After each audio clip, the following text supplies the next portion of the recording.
Prenons garde, bien-aimés. Si tu es femme et que tu aspires à être pasteur, demande pardon au Seigneur. Tu peux prêcher l'évangile aux perdus là dehors. Mais aspirer à être pasteur, c'est interdit.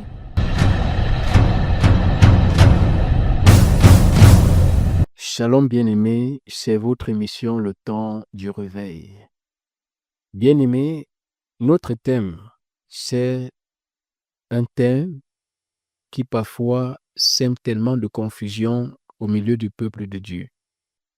Le thème est ceci: la femme peut-elle être pasteur ou berger? Dans la Bible, y a-t-il des femmes pasteurs ou bergers? La réponse est dans la parole. Dieu est sa parole et la vérité est dans la parole. Nous ne pouvons pas répondre à cette question par nos idées, par notre intelligence, mais nous devons répondre à travers la parole de Dieu.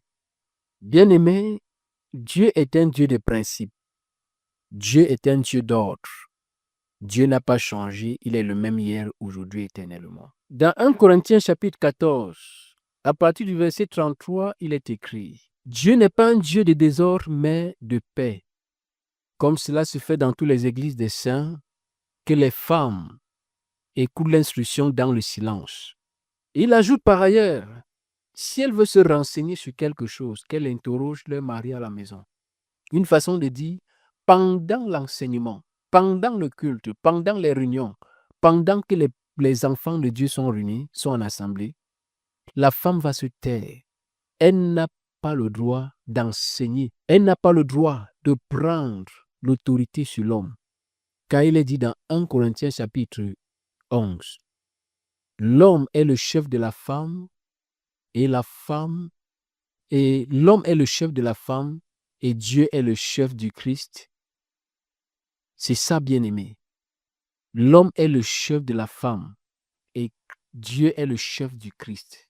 Et par ailleurs, la femme est appelée à être soumise, selon que dit aussi la loi.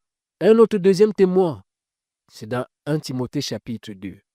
Il dit que les femmes vêtues d'une manière décente avec pudeur et modestie ne se parent ni de perles, ni d'habits somptueux de part et d'autre, mais ce qui nous intéresse ici, il dit que la femme écoute l'instruction dans le silence. Je ne permets pas à la femme d'enseigner ni de prendre autorité.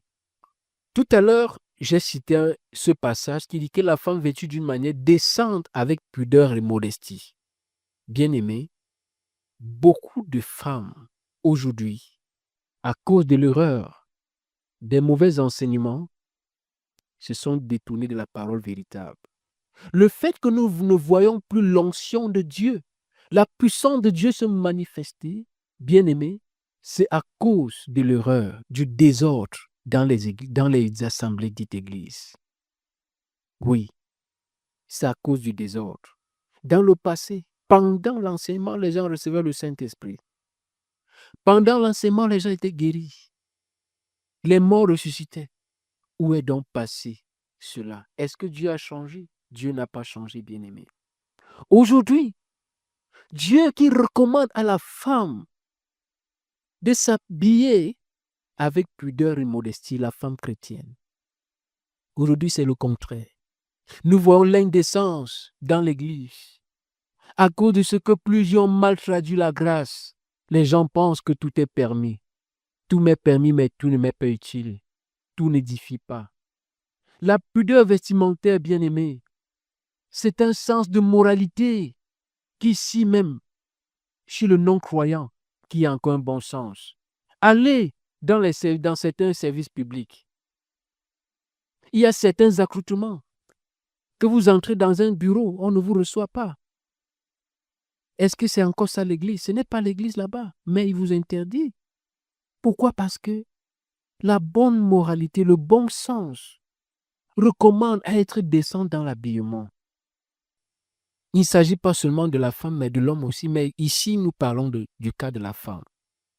Il n'y a pas de femme pasteur dans les Saintes Écritures. Parmi les apôtres, Jésus-Christ, notre Sauveur, n'avait pas choisi une femme parmi les 12 apôtres. Il n'y en avait pas. La femme joue aussi un grand rôle dans l'Église. Hors de l'assemblée, elle peut annoncer la bonne nouvelle, qui est d'ailleurs le devoir de tous les sauvés, de toute l'Église, de tous les brebis. Nous devons comprendre que notre devoir, c'est de prêcher, c'est d'annoncer la bonne nouvelle, c'est de témoigner Christ, de gagner les âmes pour le royaume des cieux. La femme peut convertir même toute une nation. Pourquoi pas tout le monde entier? Par l'évangile. Elle peut même prier pour les malades pendant qu'elle prêche. Elle peut même ressusciter les morts. Mais en ce qui concerne déjà, fait asseoir l'Église et conduire le troupeau comme pasteur, cela n'est pas donné à la femme. C'est une interdiction. Beaucoup vont dire, nous sommes sous la grâce, nous ne sommes plus sous les interdits. Le Saint-Esprit n'a pas de sexe. Mais il utilise des gens qui ont des sexes. Et Dieu dit, la femme est celle qui est de sexe faible. N'enseignons pas Dieu, mais laissons-nous enseigner par Dieu. Nous voyons des conséquences, le feu étranger qui a détruit l'Église aujourd'hui. Certains vont dire, Dieu a dit qu'il n'y a plus ni juif, ni grec. Lorsque nous sommes en Christ, il n'y a plus de barrière.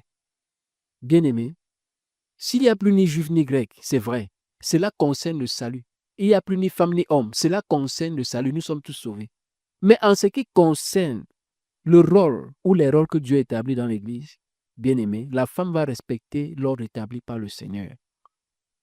Et nous avons vu des gens qui ont établi même des femmes pasteurs, des femmes apôtres, des femmes docteurs. Et nous voyons des femmes qui dirigent le troupeau, dite Église, et passent le temps même à imposer les mains aux hommes, à consacrer même les hommes pasteurs. Car ça, c'est une malédiction et c'est même plus pire que la sorcellerie. La Bible dit, nul ne peut s'attribuer cette dignité s'il ne vient de Dieu. Le ministère tue, prenez garde. Parce que lorsque l'ennemi, le loup, va venir pour détruire le troupeau, si tu n'as pas été appelé pour veiller sur le troupeau, il va détruire le troupeau et te détruire aussi. C'est pourquoi beaucoup meurent aujourd'hui comme des mouches. On ne comprend pas pourquoi ils meurent. Pourquoi? Parce qu'ils sont attribués des dignités qui ne leur ont pas été données par le Seigneur. Il y a des pasteurs, des gens qui ne sont pas appelés même au ministère, qui sont allés faire ce qui n'était pas appelé à faire, sont morts. Ils ont été la proie de l'ennemi. Prenons garde, bien-aimés. Si tu es femme et que tu aspires à être pasteur, demande pardon au Seigneur. Tu peux prêcher l'évangile aux perdus là dehors. Mais aspirer à être pasteur, c'est interdit. Et nous voyons même ces femmes pasteurs, tellement orgueilleuses. Il y a des hommes qui sont appelés par le Seigneur, laissant des femmes prêcher. Ces femmes qui sont pasteurs sont animées d'un esprit des eaux, des esprits de Jézabel, des esprits de rébellion. Si vous avez connu l'histoire de Lily, cette femme qui s'est rébellée, la reine de côte aujourd'hui, les femmes qui veulent prendre autorité et prêcher, être pasteurs, sont animées de ce genre d'esprit. Faisons attention. Et parfois, nous voyons seulement l'accoutrement. Comment d'autres sont habillés comme des prostituées. Et beaucoup d'impudiques, d'hommes qui n'ont pas fini avec le péché, les acclament parce qu'ils voient ces femmes habillées comme des prostituées qu'ils envient dehors. Prenez garde. Le jugement est à la porte et le jugement commence par l'Église. Soyez bénis. Shalom.